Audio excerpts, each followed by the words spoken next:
Hello बच्चों, मैं राजन मिश्रा आज की क्लास में आपका स्वागत कर रहा हूं। ये वीडियो मैं इसलिए बना रहा हूं क्योंकि आपने देखा होगा कि ओमिक्रॉन जो कि कोरोना का एक नया रूप है, उसकी वजह से फिर से संभावनाएं बनी हैं कि ऑनलाइन माध्यम से ही पढ़ाई हो पाएगी। वैसे अभी स्कूल चल रहे हैं, कब तक चलेंगे पता नहीं। तो आपकी पढ़ाई बाधित ना हो, अगर स्कूल चलता है तो स्कूल में तो अध्ययन अध्यापन होगा ही होगा।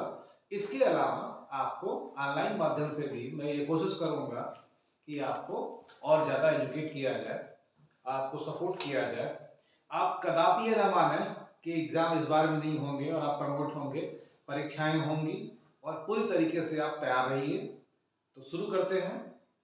पहला चैप्टर एसएसटी यानी सोशल साइंस क्लास 10 बोर्ड के बच्चों के लिए इस साल के हिसाब से जो महत्वपूर्ण टॉपिक है उसको मैं पुनः समझाने का प्रयास करूंगा और साथ ही साथ आपको मटेरियल भी मैं पोस्ट करता रहूंगा जिससे आपको बेनिफिट हो सके। तो शुरू करते हैं। पहला जो चैप्टर है हमारा वह है यूरोप में राष्ट्रवाद का उदय। सबसे पहला प्रश्न तो ये है कि राष्ट्रवाद का मतलब क्या है। आज के संदर्भ में राष्ट्रवाद क्या है, तो ये आप समझ लीजिए। अगर इसको एक सरल भाषा में परिभाषित किया जाए कि राष्ट्रवाद क्या है, तो राष्ट्र के प्रति प्रेम, ये सिंपल परिभाषा है।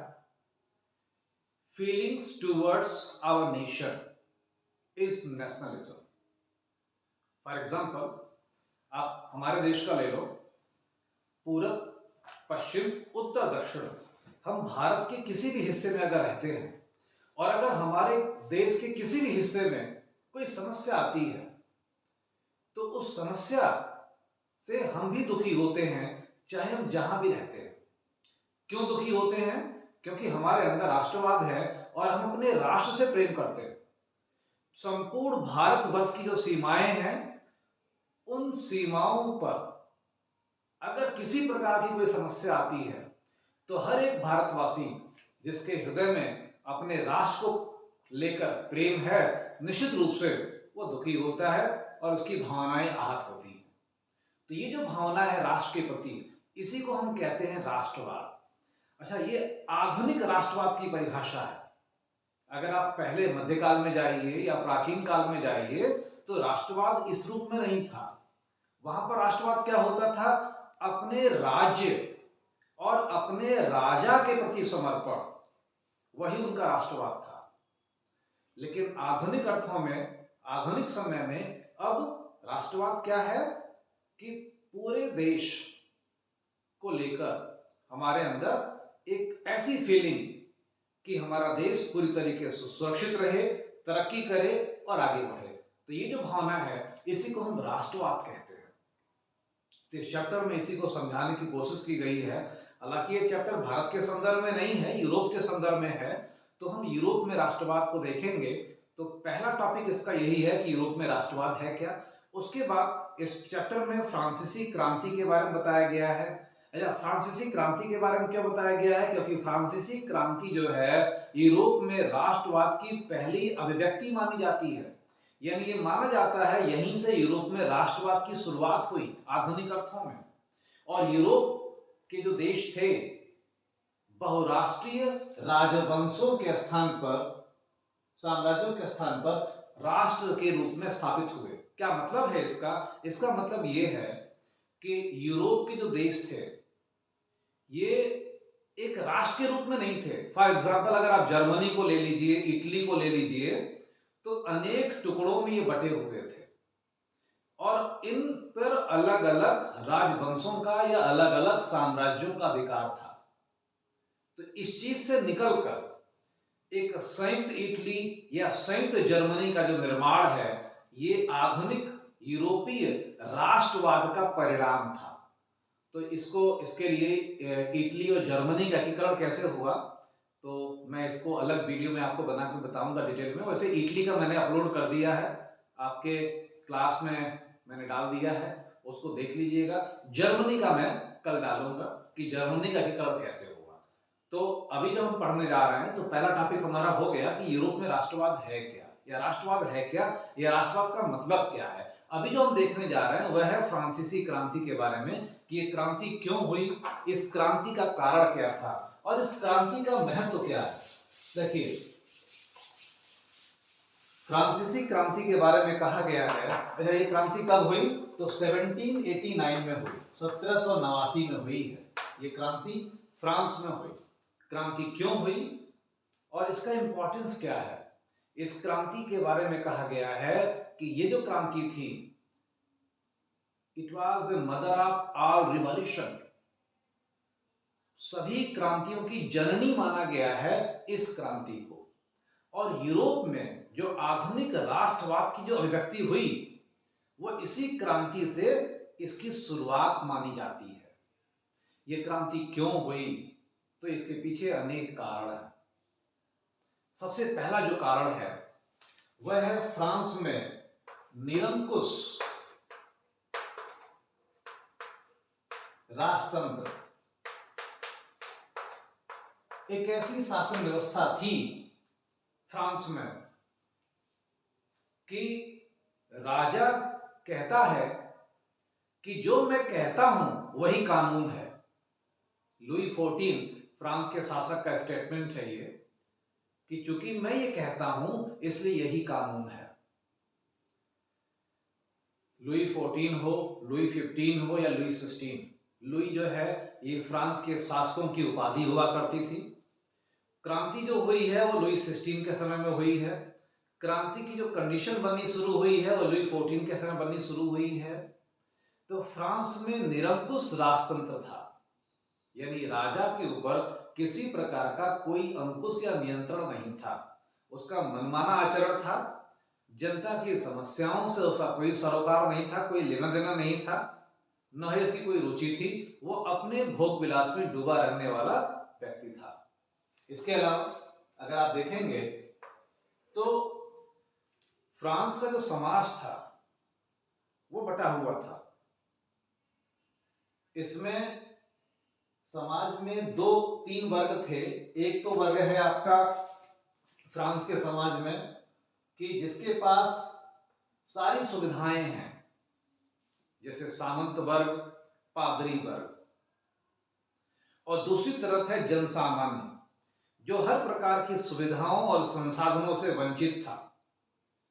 यानी एक वर्ग है साधन संपन्न वर्ग और दूसरा वर्ग है साधन विहीन वर्ग। सारा परिश्रम कौन कर रहा है, जन सामान्य, और सारी सुविधाओं का प्रयोग कौन कर रहा है, पादरी वर्ग और सामंत वर्ग। फ्रांस में कहावत थी कि राजा राज्य करता था, सामंत युद्ध करते थे और पादरी पूजा करता था, और इन सब का खर्चा फ्रांस की जनता उठाती थी। फ्रांस की जनता की स्थिति को समझने के लिए एक चीज मैं आपको बताना चाहूंगा कि जनता अपने परिश्रम के द्वारा जो अर्जित करती थी, जो कमाती थी, उसका 80% हिस्सा पादरी, सामंत और राजा ये मिलकर बांट लेते थे। यानी उस परिश्रम करने वाली जनता के हिस्से में बचता कितना था, केवल 20%। तो ये जो भेदभाव वाली जो सामाजिक व्यवस्था थी, इस सामाजिक व्यवस्था ने फ्रांस के अंदर एक ऐसी एक तनाव को जन्म दिया जो आगे चलकर क्रांति के रूप में सामने आया। तो इसके हम क्या कह सकते हैं कि दोषपूर्ण सामाजिक विभाजन यानी सामाजिक व्यवस्था, दोषपूर्ण सामाजिक व्यवस्था, ये आपको अच्छी तरीके से पता होगा कि किसी भी समाज में अगर इस प्रकार की व्यवस्था हो तो समाज में अपने आप क्रांति की संभावनाएं उत्पन्न हो जाती है। इसके अलावा तीसरा आप कारण दे सकते हो बुद्धिजीवियों की भूमिका। बुद्धिजीवियों की भूमिका, देखिए उस समय यूरोप में कई सारे ऐसे चिंतक, दार्शनिक सामने आए, जैसे मैं नाम लेना चाहूंगा मॉन्टेस्क्यू, रूसो, डिडरो, वॉल्टेयर। इन चिंतकों ने न केवल फ्रांस के समाज को बल्कि पूरे यूरोप के समाज को यह समझाने का प्रयास किया कि हर एक मनुष्य समान है। स्वतंत्रता, समानता और बंधुत्व के नारे दिए गए इन चिंतकों के द्वारा। इन चिंतकों ने समाज की सोई हुई चेतना को जगाने की कोशिश की है। वैसे भी कहा गया है कि दुनिया के किसी भी देश में जब क्रांति होती है तो उस क्रांति की पृष्ठभूमि तैयार करते हैं वहां के बुद्धिजीवी, चिंतक और दार्शनिक। ये स्वयं क्रांति के सक्रिय भागीदार नहीं होते, लेकिन क्रांति होने के लिए इनकी उपस्थिति अनिवार्य होती है। एक कथन है कि अगर रूसो न होता तो फ्रांस की क्रांति न होती। क्या ये सही है या गलत है?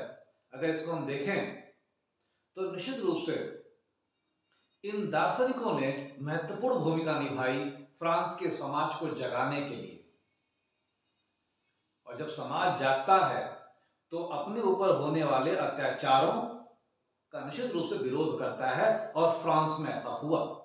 इसके बाद एक अगला कारण भी है फ्रांस की क्रांति का, और वो है वहां की गिरती हुई अर्थव्यवस्था। एक ऐसी अर्थव्यवस्था जिसमें वहां की जनता के हिस्से में केवल दुख और दर्द था, और शासकों को उनसे कोई सरोकार नहीं था। और इन परिस्थितियों की वजह से फ्रांस में क्रांति हुई 1789 में, और इस क्रांति के परिणाम स्वरूप सत्ता परिवर्तन हुआ और निरंकुश जो राज्य व्यवस्था थी वो समाप्त हुई, और शासन का नियंत्रण कुछ लोगों के हाथों में आया, जिसमें जनता के लोग भी शामिल थे। और फ्रांस पूर्णतः लोकतंत्र के रूप में परिवर्तित तो नहीं हो पाया, लेकिन लोकतंत्र के मार्ग पर बढ़ा, और आगे चलकर धीरे धीरे आप देखेंगे कि फ्रांस में आगे चलकर लोकतंत्र की स्थापना भी होगी। लेकिन उसकी शुरुआत कहां से हुई? यहीं से हुई। और फ्रांस की क्रांति में जो नारा दिया गया था, समानता, स्वतंत्रता और भ्रातृत्व, यह नारा केवल फ्रांस तक सीमित नहीं रहा। इस नारे ने संपूर्ण विश्व को प्रभावित किया, और आगे की क्रांतियों में यह नारा एक आधारभूत सिद्धांत के रूप में काम आया। तो बच्चों, मैंने यहाँ पे आपको दो चीजें बताई। एक तो बताया आपको कि राष्ट्रवाद क्या है, मेरे ख्याल से आप समझ गए होंगे कि राष्ट्रवाद क्या है, फीलिंग्स टुवर्ड्स आवर नेशन। दूसरी चीज बताई कि फ्रांस की क्रांति क्यों हुई और इस क्रांति का इतना इंपॉर्टेंस क्यों है।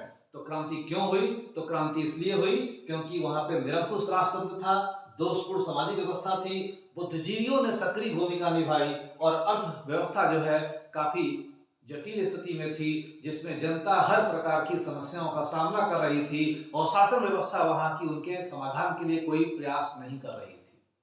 यह क्रांति महत्वपूर्ण इसलिए है क्योंकि इस क्रांति ने विश्व के देशों को, यूरोप के देशों को यह समझाया कि हम अपने प्रयासों के द्वारा अपने देशों में भी इस प्रकार के परिवर्तन ला सकते हैं, जैसा कि परिवर्तन फ्रांस की जनता ने किया, एक निरंकुश राष्ट्र व्यवस्था को समाप्त किया। फ्रांस की क्रांति को दुनिया किस रूप में जानती है? मदर ऑफ ऑल रिवॉल्यूशन के रूप में।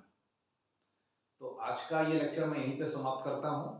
इसके बाद अगला जो लेक्चर मैं डालूंगा कल, वह होगा यूनिफिकेशन ऑफ जर्मनी, यानी जर्मनी का एकीकरण, और उसके बाद ये अध्याय पूरा होगा। Thank you.